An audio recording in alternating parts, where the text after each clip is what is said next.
if you don't star in your own life, who wants to be a bit player in their own life? And you challenge people to do that. Well, that's what Pinocchio is at the beginning of his adventure, right? Because he has these strings and invisible forces are pulling on him from behind the scenes, and you don't want to be that. And that is what you are unless you're playing this role in your own life.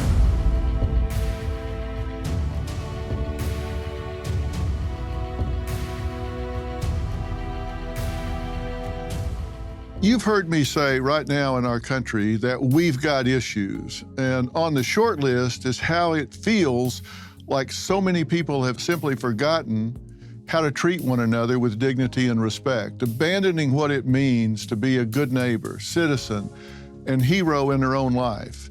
And what is even more frightening is that we have a generation of many young adults that don't truly understand responsibility, hard work, or real sacrifice. What we need is a lesson on how to restore the values and identity that this country and the Western world were built on.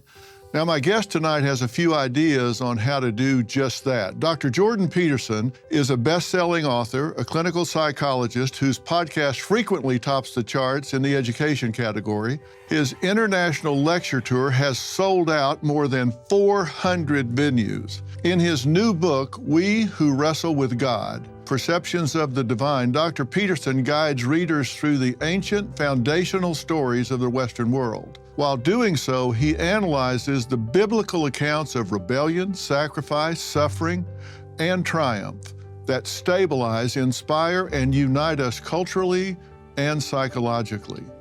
Now, Dr. Peterson, first, congratulations. I'm proud to call you friend, and I'm proud of this book that you've done. And you believe this book can truly change people's lives, and that's a bold statement.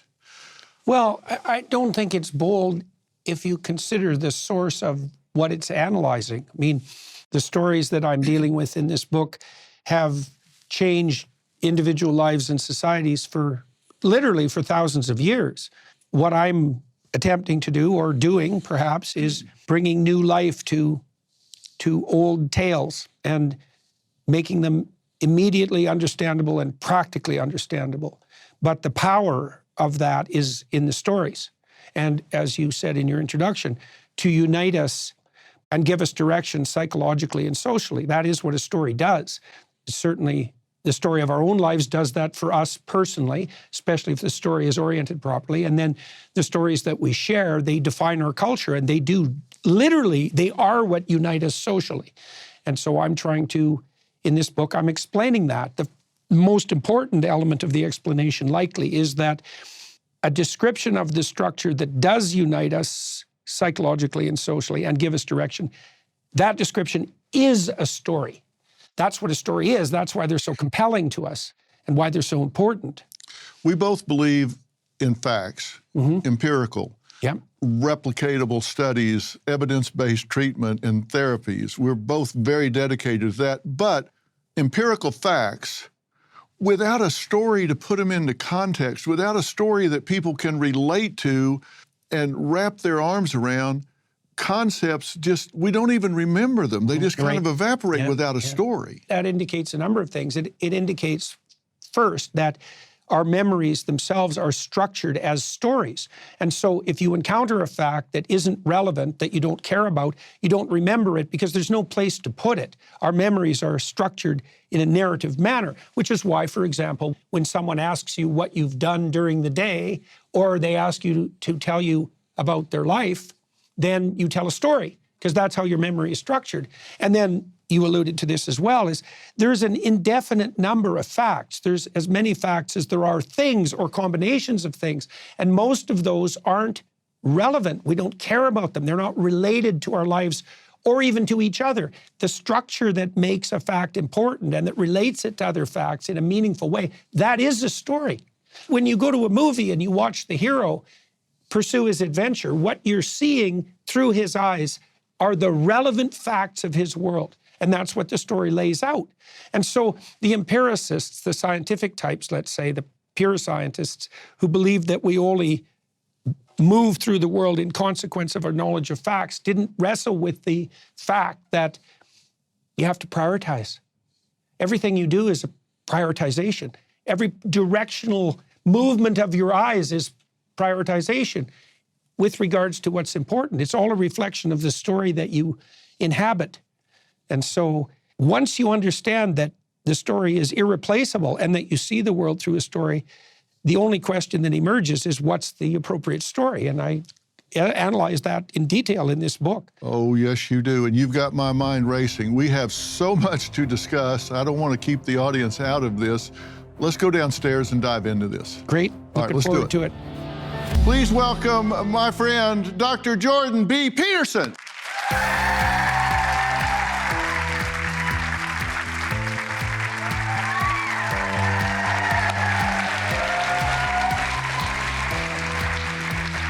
Thank you, thank you. Well, you have some fans in the room. Well, that's nice. I'm very glad to hear that. Let's just jump right into this. You've written a book entitled We Who Wrestle with God, Perceptions of the Divine, which we're seeing here.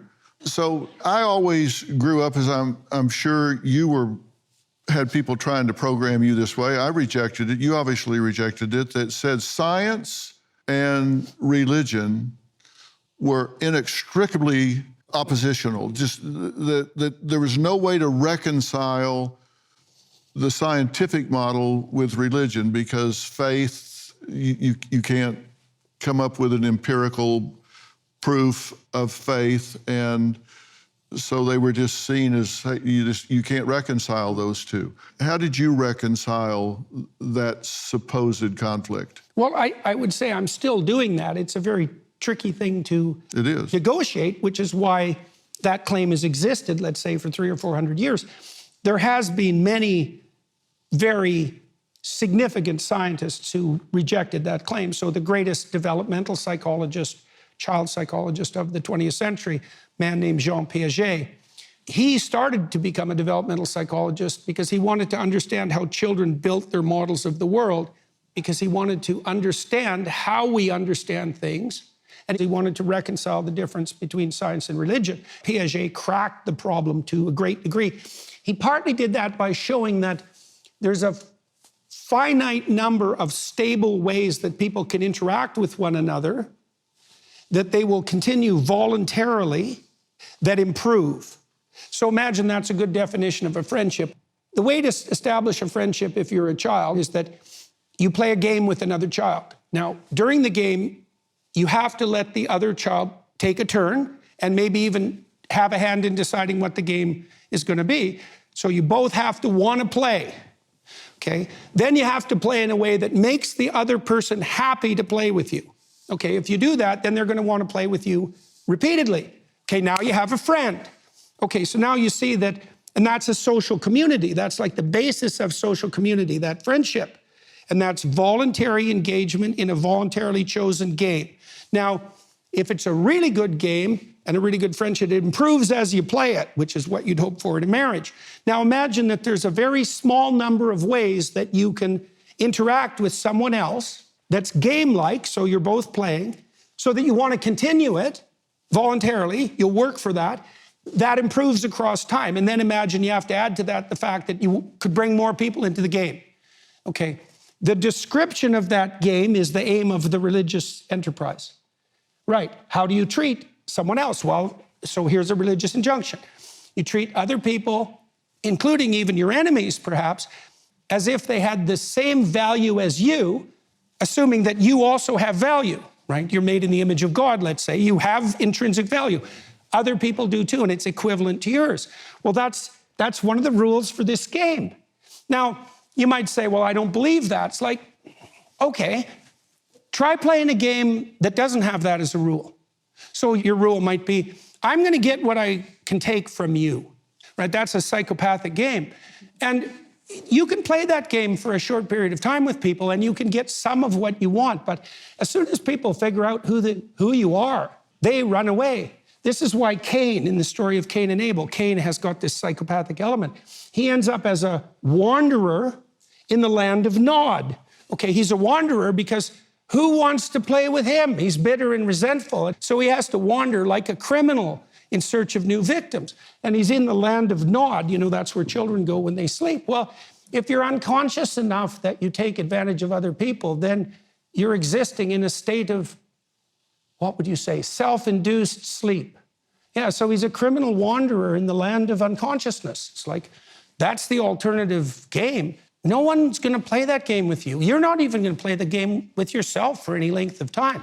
Yes. Like the game of power, the reason the game of power is wrong is because it collapses under its own weight as it proceeds. And so there's a very finite number of ways that you can treat people that work. And you might think if you're really good at it, not only are people your friends, but they're lining up to be your friends. And so that's what you do with your kids when you try to teach them to be a good sport instead of winning. Because you're trying to teach them to win the game of having people want to play with them instead of the game of winning this, this particular game. Whether it's talk of a Nobel Peace Prize or fears of World War III, one thing's certain: uncertainty rules the day. And when the world feels this unstable, your finances are on the line. If Iran blocks the Strait of Hormuz, oil prices could skyrocket just like the 1970s. That triggered inflation, gas shortages, and a weakening dollar. Wall Street's already tense. Goldman Sachs sees sustained recession risk, and JP Morgan warns of a potential oil shock. Add in $36 trillion in national debt, and the financial pressure is real. This isn't hype, it's a wake-up call. The time to act is now. That's why I trust Preserve Gold. When the world turns unstable, smart folks turn to gold and silver. Text Dr. Phil to 50505 to get your free precious metals guide from Preserve Gold. As a bonus, you can get up to $15,000 in free silver with a qualified purchase. So don't wait. Text Dr. Phil to 50505 today. You quote Luke 6:31, then, which everybody knows is the golden rule, which is not sociopathic or psychopathic, and it doesn't exclude competitiveness either. Definitely not. So it says, what you would want other men to do to you, you should do to them. It's like, well, you hear the unwise, hypothetically hyper-compassionate type saying, we shouldn't have competition in games. It's like, you want competition in your marriage of the right sort. It's like Eve means something like, what would you say, viable contender. The name Eve means worthy adversary in play. That's a good way of thinking about it. Your partner in your marriage, you can think about that as a long-term game, is someone you want to contend with, right? You don't want them to be a pushover. You want them to encourage you in your best. If you're playing a game with someone, pick up basketball one-on-one. You don't want to play with someone you can just demolish. You want to play with someone who's maybe a little better than you, because then you get better as you play. You want that competition built in. And when you say you should treat people like you'd want to treat them, you have to think about, well, how would you want to be treated if you were treated the way that would be best for you? Well, you don't want people to excuse every stupid thing you do. You want people to hold you accountable and to keep you on the straight and narrow and to encourage you when you're doing difficult things. And like, that's that reciprocal love. It's not being nice to other people. It's way more complicated and sophisticated than that. And some of that is that competition. Sure, it sharpens you. Definitely, yeah. And you want to be sharp because there's things you're going to have to cut through. Yeah, because if you're not challenged, if they don't hold you to some standard, you become a slug. You also have no respect for them. We who wrestle with God, perceptions of the divine. What I got from this is you're taking those stories and saying, let's look at these differently than what your typical clergy might have used these stories for in the past. I want to relate these in a way that people can use them and say, what does this say to me about what I need to do in this day and time when everything seems to be getting questioned? Everything seems to be challenging the identification of man and society and all. You say, well, wait a minute. Yeah. Let's find some constants. Let's go back and look at what has held across centuries and centuries and see if those lessons hold, and they seem to hold. Well, one way of contemplating the fact of the biblical stories, let's say, is to understand that those are the stories that have survived for millennia. There's a reason for that. Stories are only remembered insofar as they retain their relevance. Well, those are the stories that have retained their relevance and have compelled people to remember them for, we don't know how many thousands of years. In the oldest stories, it could be 25,000 years. It's a very, very long time. And so what that indicates is that those are the stories that people have been able to return to in times of trouble to stabilize them when everything's up in the air. And that worked successfully because otherwise the tradition would have been broken, and it hasn't been broken. Now, we live in a time where one of the hallmarks of virtue is the celebration of diversity. Now, the problem with diversity as such is that diversity can mean plenty and it can mean opportunity, but it can also mean confusion and chaos. And so an accidental and careless diversity means the disintegration of everything, including your own psyche, into warring elements. You need a unity because a unity unites, right? And if you're not united within yourself, then you're a house divided against itself, and a house divided against itself necessarily falls. That's true individually and it's true socially. So in the opening sequence of Genesis, which describes the origin of being, right? The beginning of the world. It describes more than that. It describes how the world was created, is created, and forever will be created. It spans time. And there's an insistence in that text that the word, so the words you use, the word itself, if it is properly spoken, which means to be spoken in alliance with the truth and motivated by what's highest, if you speak in that manner, if you use your words in that manner, then you're part of the process that makes possibility into the order that's good. Now, you know that deeply, because you know that if you operate within your family and you tell your children and your wife or your husband the truth, then if you have the courage to do that, then you have the possibility of setting things straight and establishing a firm foundation. Well, that's part of the manner in which you reflect the image of God. The idea is that human beings are reflections of the image of God. That's what makes us valuable. Well, why? Because we partake in the process of ongoing creation by utilizing our language, for example, in the service of what's good and what's true. And that's right. It's exactly 100% right. Now, part of the reason that you have rights in the United States and Western cultures in general is because we're part of the tradition that insists that every person has that quality. Everyone has something vital to bring into the world that's unique, that the world is less without that contribution. And you make that contribution with your allegiance to the truth.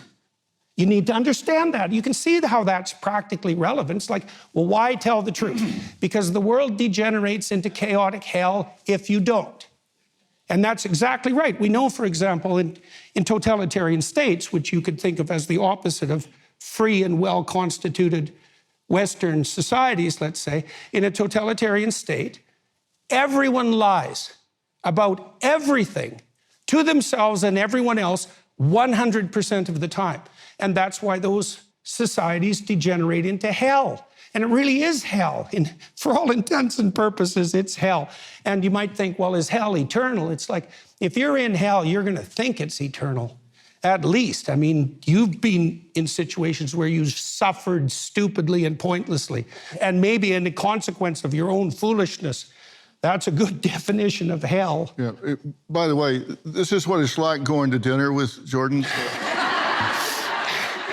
That's why he's slim and I'm not. Because while we're at dinner, I'm eating and he's preaching and going on. I don't even remember what I asked him. You asked me about the relevance of the story, why they're still relevant. There was something in there. One of the things that people will get out of this book, which is amazing, by the way, the book is great, and you can put it down for a second and walk away, which you'll need to do because it's very thought-provoking, and it will cause you to really write things down and think about them. But if we think back through our lives, and maybe I'm just boring, but I bet for most people, a lot of our lives are wallpaper. And then there are a number of days that pop out and stand out against the wallpaper. And those are the stories that we remember. And that's the same way you're talking about here. There are stories that you've identified that have this commonality to them, that this relatability to them, that you think will really challenge people to evaluate where they are and how they're spending their lives. Here you go. Well, the pop-out idea is dead on the money. So I'll give you an example of how that relates to these biblical stories. There are important times in your life where something of significance has occurred. So we tell stories about the important episodes of our life because they make themselves manifest to us as significant, and they'll capture the interest of other people. So there's something there that matters deeply. That's what happens to Moses in the desert when he encounters the burning bush. So Moses is just going about his business as a shepherd. He's run away from Egypt at that point, despite being an aristocrat, and he's taken on a relatively lowly life, although an adult life, as a shepherd, a guardian of the vulnerable, a protector against predators. It's a hard job being a shepherd. He has to be out on his own, taking care of himself and his flock. He's married, and he's got some responsibility, but he's an ordinary person at this point, and he's out in the desert, and he's near a mountain, because enlightenment occurs near a mountain, and he sees something that glimmers to him and beckons. Okay, this happens to all of us, as you're doing your ordinary things and something captures your attention or your imagination. The question is, what is that? Now, you can ignore that. Maybe you'd ignore that if you wanted to stay with the wallpaper. You want to stay in your rut. Or you could go off the beaten path and you could investigate. And that's what Moses does. And he sees this tree that's burning. Well, that's a symbol of life itself, because a tree is alive. A tree is a symbol of life. And everything alive metabolizes, and that's a kind of flame. And if you see something intensely alive, which is what you see when you see someone you love, let's say, it's on fire. And so that's what Moses sees. He sees deep into the nature of what compels us, and he goes and investigates. As he gets closer, he starts to understand that he's on sacred ground. See, what captures your interest and pulls you out of your rut, that is a manifestation of the sacred. This is by definition. And if you investigate what compels you and calls to you, you go deeper into it. And that's what happens to Moses. He takes off his shoes, and that signifies his willingness to change his identity, because shoes are emblematic of identity, like Cinderella's shoes, for example, or the witch's shoes in The Wizard of Oz. And so he starts to deeply investigate this thing that's called to him, and what happens? The divine itself speaks to him and says, I'm the ground of being that's revealing itself to you. And if you continue this pursuit, you will change by necessity into the leader that you should be. And Moses allows that to happen, despite the fact that he knows he's not a good speaker. He has all sorts of flaws, and God basically says, I don't care about your flaws. That you can't use them as an excuse. If you pursue what compels you, it will transform you, and you have to make the best of a bad lot. And that's your responsibility, and you have to figure out how to do that despite your flaws. Moses communes with this calling, this thing that attracts him, that's not wallpaper, that's memorable. And God says, the mere fact that you've had this experience will allow you to speak the words that people will respond to. Because Moses says, well, I'm going to go talk to the Pharaohs and my people, the Israelites. Why are they going to listen to me? And the answer to that is, if you pursue what compels you forward and you discuss it truthfully, people will listen, because you speak then with the voice of authority. And that's the nature of charisma, when it's genuine, when it's not narcissistic and false.